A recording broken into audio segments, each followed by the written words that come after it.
भाई जैसे आप लोगों को पता है नोएडा एक्सप्रेस है। आज हम लोग घूमने निकले हैं। अभी आप लोगों को हम परी चौक दिखाते हैं। ठीक है गाइस, टाइम हो रहा है 12 बज रहे हैं।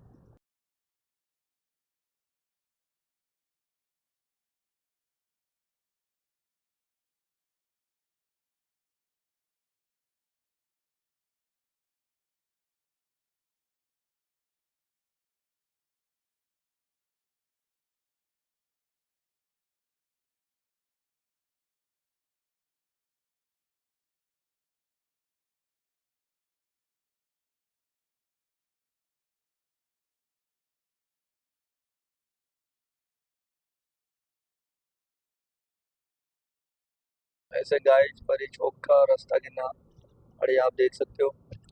गाड़ियाँ सूं सूं जा रही हैं। आप देखो इसकी लुक देखो।